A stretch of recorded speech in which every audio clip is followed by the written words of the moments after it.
नमस्कार दोस्तों, स्वागत है आपका कुछ किस्से के इस नए अंक में, जहां मैं हूं आपका दोस्त अभिषेक एक नए और रोचक किस्से के साथ।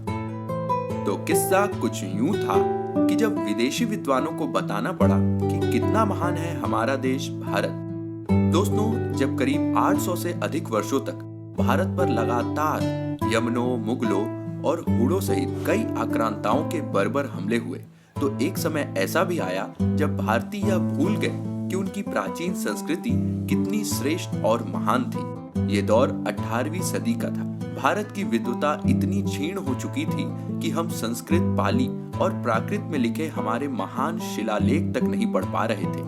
आश्चर्य की बात कि तब विदेशी विद्वानों ने भारतीय संस्कृति का गहन अध्ययन कर हमें बताया कि हमारा भारत और हमारी संस्कृति कितनी महान थी। तब जाकर भारत के लोगों में अपनी संस्कृति के प्रति गौरव बोध लौटा।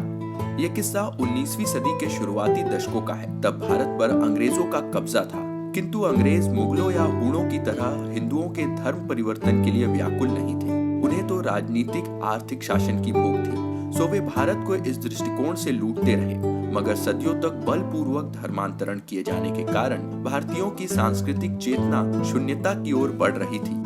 ठीक उसी दौर में पश्चिम के विद्वानों Charles Wilkins, Williams Jones, Colebrooke, Wilson, Monier, Williamson और मैक्स मूलर आदि ने भारत के प्राचीन ग्रंथों का गहन अध्ययन किया और उनका अनुवाद कर दुनिया के सामने प्रस्तुत किया। इसी दौर में भारतीय मेधा का पुनर्जागरण हुआ और स्वामी विवेकानंद, स्वामी दयानंद सरस्वती, महर्षि अरविंद सहित अन्य भारतीय विद्वानों का भी उदय हुआ।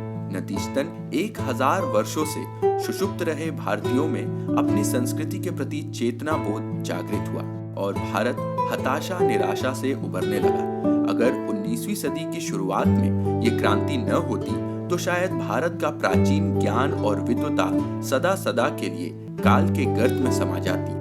दोस्तों, पुरातन भारतीय ज्ञान के पुनर्जागरण संबंधी ऐसे ही किस्से हम आपको सुनाते रहेंगे, लेकिन आज का किस्सा बस यहीं तक। अगर आपको ये और हमारे पिछले किस्से पसंद आ रहे हैं तो इसे अपने यारों दोस्तों के साथ जरूर शेयर करें। अपनी प्रतिक्रियाएं हमें कमेंट्स के जरिए बताएं और अगर आप इसी तरह के कई किस्से सुनना चाहते हैं तो हमारे चैनल कुछ किस्से को फॉलो या सब्सक्राइब करें और नोटिफिकेशन जरूर ऑन कर लें, क्योंकि अगले किस्से में आप जानेंगे कि क्या थे किशोरता के अंतिम शब्द। तो दोस्तों, आज के लिए बस इतना ही। जल्द मिलेंगे इतिहास में घटे एक और दिलचस्प किस्से के साथ।